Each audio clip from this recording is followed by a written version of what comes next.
Hello guys, இந்த பூக்கண்டில் தண்ணி விட்டு கேட்க தான் ஒரு விஷயம் ஞாபகம் வந்தது. எங்களை விட்டு ஒரு அதிசய மரம் நிற்குது. அதுவும் வந்து ஒரு 15 கிலோ கொண்ட ஒரு பப்பாசி மரம் நிற்குது எங்களை விட்ட. அதை தாண்டி உங்களுக்கு காட்ட போகணும். அதுக்காண்டி 15 கிலோ கொண்ட பப்பாசி மரம் நிற்குதுன்னு நீங்கள் நினைக்கலாம். 15 கிலோ கொண்ட பப்பாசி மரம்டா ஒரு மரத்தை வச்சு அவங்க 15 மரம் காய்க்கிற அளவுக்கு காய்ச்சி லாபம் கொடுப்பாங்கன்னு நினைக்கலாம். அப்படித்தான் எல்லாரும் நினைக்கணும். ஆனால் அது உண்மை இல்லை. ஆனால் இது இந்த அதிர்ஷ்டம் மட்டும்தான் எங்களுக்கு சொந்தம், மற்ற அதிர்ஷ்டம் எங்களுக்கு சொந்தம் இல்லைன்னு சொல்லிக்கொண்டு உங்களுக்கு அந்த வீடியோவை காட்டுறேன்னு வாங்குவோம். பார்த்தீங்கன்னா இதுதானே அந்த பப்பாசி. உலகத்திலேயே அதிர்ஷ்டமான ஆக்கள் நாங்களாக தான் இருப்போம். அப்படி ஒரு பப்பாசி வச்சுக்கிறோடியா. இங்கே பாருங்க, கீழே இருந்து 1 சரியோ, இங்கே 2 3 சரியோ, இந்த அதுலேயே 4 சரியோ, இந்த மேலே 5 சரியோ, இந்த பக்கம் 5 தெரியுது. இப்போ அங்காள் பக்கம் போனோம்டா, அங்காள் பக்கம் தான் மிச்சம் காட்டணும். பாருங்க காட்டுறேன்.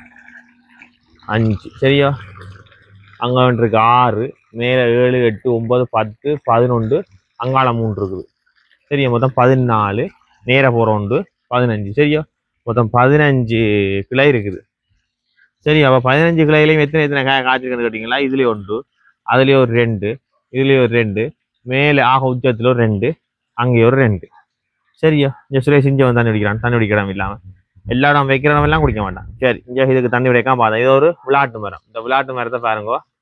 இந்த விளையாட்டு மரத்தை பற்றி நான் பேர் சொல்கிறேன். இது வச்ச விழா காலம் என்ன ஆனது அப்படி இப்படி வந்து அடுத்த வீடியோவில் உங்களுக்கு சொல்கிறேன். இப்போ சும்மா தண்ணி விட்டு கேட்க இப்போ ஞாபகம் வந்தபடியா உங்களுக்கு நான் அதை காட்டுறேன்.